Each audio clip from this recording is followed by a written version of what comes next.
waaw macha allah ñoo ngi sant yàlla bu baax di julli ci yonente bi ñoo ngi fas yéene wàcc nag xool bagage yi xool tonu ceeb yi diwlin yeeg carton yeeg suukar beeg fas yéene xool bagage yi léegi nag ndeysaan kii sànq sama benn taalibe fan yee moom moo ko doon wax ndeysaan gis ngeen tàndarma bi mu ne ma lii mooy sa macha allah tàndarma koor vraiment xam nga ne tàndarma bi taaru na lool macha allah. mu gis na ma nag may wirdu di def ay parfum mu ne ma sëñ bi dinaa la jëndal parfum bu cher buy jar 150 000 parfum xuut la prince parfum bu am solo la kii baax na ci wirdu yi xam nga ne jinne dafa bëgg parfum xam nga ne man damaa bëgg parfum gis nga gars yi bu ñu jógee bitim réew dañ may indil ay série ci ay parfum classe façon parfum macha allah ndax nag jinne yi dañu bëgg parfum jinne yi baax yi maanaam jinne yi set yi dañuy bëgg ay parfum moo tax man bu may tëdd damay parfumé wu su may julli damay parfumé wu lépp lu may def macha allah damay parfumé wu ndax nag jinne yi dañu bëgg lu neex rawatina nag parfum bi parfum classe la bu cher xam ngeen ne kii moom bu ma koy parfumé wu ndeysaan ñaanal soxna si ma jox lii ndeysaan sànq maa ngi génnoon moom almadi la dëkk man tamit almadi sorante wuñu ñu daje foofu noonu boobu maa ngi génnoon après mu ne ma foo nekk sëriñ bi ma wax ko ma ne ko maa ngi ñëw mu xaar ma ci station ba ma ñëw mu yëkkati jox ma lii maa ngi koy sant di ko gërëm ndeysaan di ko ñaanal jàmm parfum bi am na solo parfum bi xam nga ñun moom gis nga dañuy fanaane wirdu di weetal suñu borom jàkkaarloog malayka yi macha allah def ay duwaaw kon nag dinañ ko ñaanal yàlla defal ko jàmm xéewal macha allah defe naa Saliou gis nga affaire bi parfum bi am na solo macha allah. Machallah, donc comme le Khalif général l'a dit, donc il s'agit d'un cadeau que vraiment un de ses talibés, ou bien je dirais même une de ses talibés lui a donné. Donc il s'agit d'un parfum de classe qui coûte 150 000 francs CFA, Prince Hood, et donc des dates, donc ce qu'on appelle Tandarma en Wolof, des dates vraiment très très extraordinaires, donc qu'elle a eu à donner au Khalif général des djinns pour lui permettre tout simplement de les utiliser durant le mois de Ramadan. Donc le Khalif général des djinns a eu donc à magnifier ce geste et remercie beaucoup cet talibé qui n'a pas manqué de penser à lui. Donc pour ce mois de Ramadan, un mois béni par Dieu, le Khalif général des djinns donc magnifie donc ce geste extraordinaire. Donc nous allons tout simplement continuer donc cette vidéo tout simplement parce que nous allons voir donc les bagages qui ont été achetés aujourd'hui. Donc il y a du riz, il y a de l'huile, donc il y a du café, donc des pots de chocolat, donc des pots de mayonnaise, du beurre, ainsi de suite, tout simplement pour permettre aux fidèles musulmans de pouvoir faire leur rupture ici. Et sans compter maintenant le stock de riz extraordinaire que le Khalif général des djinns donc a prévu pour donc ce qu'on appelle Soukarou Koor, qui sera tout simplement délivré donc aux musulmans ce lundi 19 avril 2021. Vous avez vu certainement, on va voir aussi les bagages, donc les thermos qui ont été achetés. Donc on va partir ensemble. Donc je suis avec Ngoné Dia, qui est donc une de nos collègues, donc Ngoné, donc on est là et on voit donc les bagages qui ont été achetés aujourd'hui par Alseyni. Wa machallah Saliou amna solo machallah gis ngeen parfum bi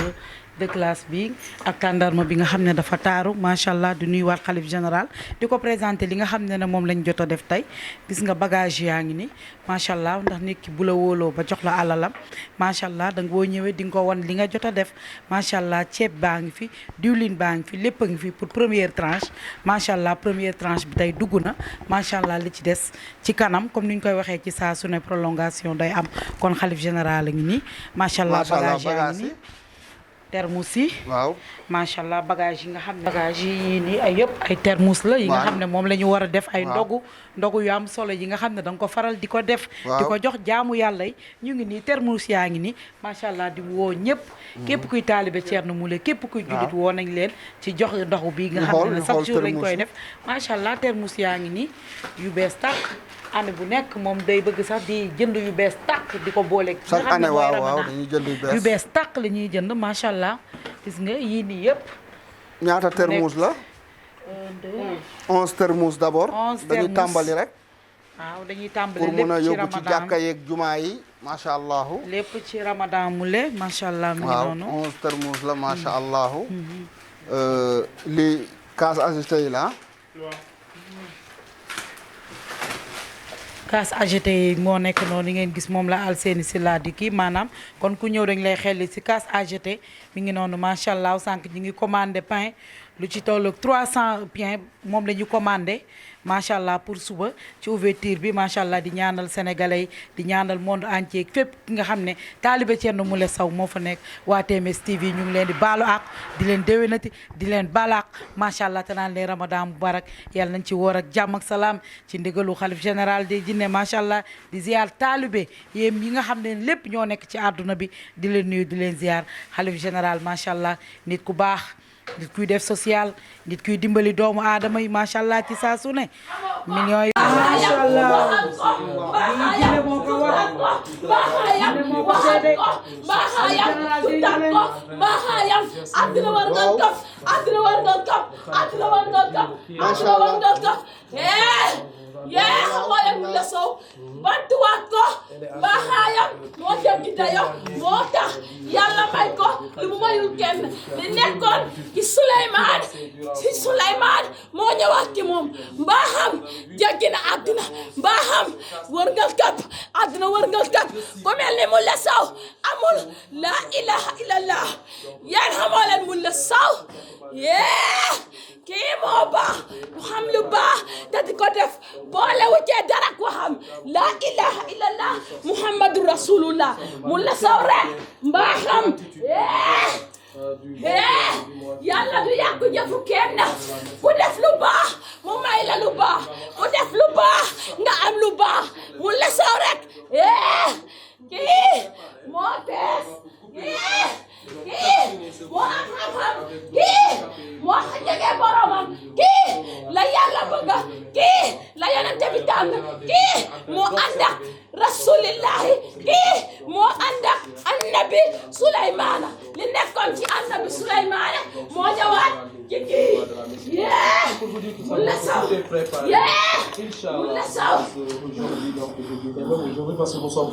presque 3h du matin donc pour la coupure donc venez ici si vous voulez donc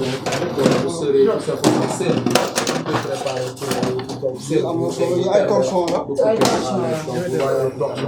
donc tout simplement pour préparer la rupture le roi de la lecture donc Ramadan Mouni avec le Khalife général des Djinns édition 2021 donc le Khalife général des Djinns n'a pas lésiné sur les moyens pour financer cette rupture extraordinaire vraiment magnifique tout simplement entamé avec bonheur. Ladies and gentlemen, followers of TMS, welcome to your program. You can see, like I said, you can have the power. La ilaha illallah. Moule Sow maa la wax assalaamu aleykum this kind of recipient so as to prepare coffee and milk and then to give it to Muslims that will be coming every time here so as to just have the bread for this very fasting month. You can even see the spoons here and then just the knife just as to cut the bread and make them some butter or chocolate and give it to Muslims that will be coming here. So Thierno Moule Sow is here now looking at the bread. Muhammadu Rasulullah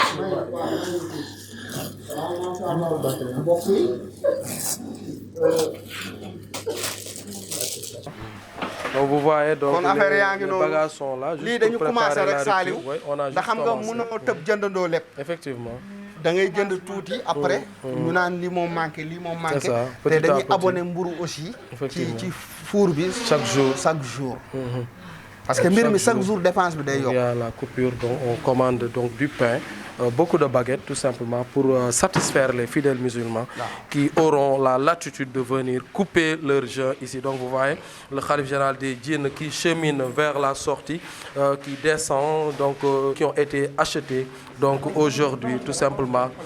pour permettre aux fidèles donc aux musulmans de pouvoir prendre leur don, donc le don qui est prévu ce lundi 19 avril 2021. Donc il y a du riz, du lait, du sucre et donc ainsi de suite, du café, donc beurre, mayonnaise pour satisfaire donc les fidèles musulmans. Donc vous vous rappelez tout simplement que donc à partir de demain, je dirais même aujourd'hui parce que nous sommes 3 heures, presque 3 heures du matin, vous aurez donc du pain ici chaque jour pour la coupure et du lait ainsi de suite. Donc je pense que nous sommes là donc au niveau du magasin, vous voyez les bagages bagages, le khalife général est en train de voir donc ce qu'il a déjà acheté. Donc c'est juste le début. Il aura d'abord encore à financer parce qu'il a l'intention d'aider les fidèles musulmans. waaw macha allah comme ni ngeen ko gisee noonu xalif général la ngi nii ñu présenté ko li nga xam ne moom lañ jot a def macha allah début bi comme tey lii la ñuy jot a jënd macha allah ñu commencé ci première tranche bi macha allah parce que bagage yi tamit bu baree ba bari doo am foo ko stocké ñi jël lii ba mu dem leneen ñëwaat macha allah mi ngi nii xalif général des jinne nii lay demee ci saa su ne xalif général des jinne kon macha allah nit boo ko délégué ba mu jënd def li muy def boo ñëwee tamit dañ lay présenté macha allah waa TMS TV ñoo ngi nii lii leen la présenté ceeb baa ngi nii diwlin baa ngi nii première tranche baa ngi nii macha allah ñëw na installé nañ ko ci magasin bi gis nañu bagage yi Jóob commandé na mburu bi ak meew yeeg lépp li nga xam ne moo ciy ànd lépp ndax jaamu yàlla yi macha allah mi ngi noonu ki nga xam ne day def ay social te bëggu ci dara mooy liggéeyal yàlla boromam macha allah kon nag milliardaires yi ñu yëpp nañu def na Thierno Moule Sow macha allah macha allah. waaw lii mooy premier temps bi d'abord macha allah ton ceeb yaa ngi nii gis ngeen ko am na yeneen bagage yi war a ñëw suba tamit macha allah bu ko defee nag ñu préparé ko waajal ko rek. Lundi le 19 incha allah comme d'habitude rek macha allah du noonu voilà macha allah. Alors, donc, Ngone, on continue de plus belle, ladies and gents, dear followers of TMS TV. That was the Khalif General of the Jinn just seeing, the luggage, what we have just, bought for this very, holy Ramadan months. You can see the bags of rice, the milk, the sugar, and every kind of stuff that, have been bought by the Khalif General of the Jinn so as to, prepare this very holy Ramadan months. And then just to remind you that on Monday, the 19th of, April 2021, we will be having this kind of offer, this kind of gift from the Khalif General of the Jinn, who is ready to help, all the human beings. You can see that now the Khalif General of the Jinn is looking at the sheep. Donc, ngeen gis ko muy xool donc ñetti xar yi am na donc noo xam ne bëgg na ko defee incha allah alors donc moom ñu bàyyi ko mu ci kàddoom mu expliquer exactement lan moo tax donc xar yi nekk fii. waaw macha allah xar yaa ngi noonu gis nga ko ak ñaari nag yi xam nga dañuy tàmbali rek macha allah xar yi nag benn bi ajaratu Mariama moom lañ koy jox ajaratu Mariama Camara moom lañ koy jox mu commencé ko ci weeru koor gi ak soxna ummi aussi suñu goro boobu. beneen xar bi aussi ci kër gi fii lañ koy bàyyi pour taalibe yi ñu commencé ko en attendant commencé ko ci weeru koor gi gis nga nag yi aussi ñoo ngi nii dinañ dolliwaat aussi macha allah kon nag lii mooy premier temps bi macha allah gis nga ñaari nag yaa ngi noonu ak ñetti xar yi macha allah. macha allah xalif général des jinne gis nga ni premier temps bee ngi ni première attaque baa ngi ni macha allah lii yëpp tey la wàcc ànd xéwal gi mu nekk ñaari xar yi nga xam ne benn bi da ko jox yaayam sukkaru koor beneen bi daf koy jox gorom macha allah gis nga ñaari nag yaa ngi ni beneen bi ñun taalibe yi ci kër gi ñoo koy xéwaloo suba maanaam waa TMS TV macha allah gis ngeen ñaari nag yaa ngi lii yëpp nag ci def lu baax lii yëpp ci weeru koor lii yëpp ci charlu ramadan macha allah xalif général des jinne nii la koy defee ci saa su ne mi ngi noonu macha allah kii yëkkati xaalis bu bari jëf ko ci askan bi macha allah kon xalif général des jinne ñu ngi lay sant di la gërëm bu baax ndax askan bi ñëpp amal nañ la njukkal lii yëpp ay xeetu baax lañ lii yëpp ndax xeetu dimbali jaamu yàlla macha allah noonu lay demee ci saa su ne 3 heures du matin macha allah ñu ngi nii xalif général doo ko pare ñu koy présenté li nga xam ne moom lañ jot a def macha allah mi ngi noonu di ñibbi ndax nit bu yëkkatee som bu tol noonu jox la ko macha allah ne la xool leen li ngeen ci mënta jënd soo jëndee ba pare boo ñëwee da nga koy defal li nga xam ne mooy compte rendu macha allah mi ngi noonu xalif général des jinne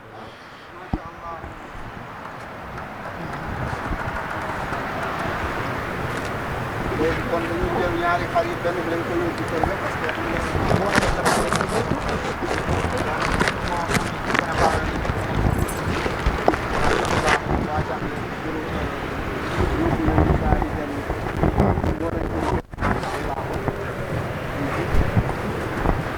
macha allah donc comme ni ngeen ko déggee xalif général la fay demee bu soobee yàlla fii ci TMS TV ci cabinet médical bi donc gis ngeen ko waajal nañ bu baax weeru koor bi macha allah wax na ci xar yi donc wax na ci bagage yi ñu jënd wax na ci aussi ceeb beeg yooyu nga war a joxe le 19 avril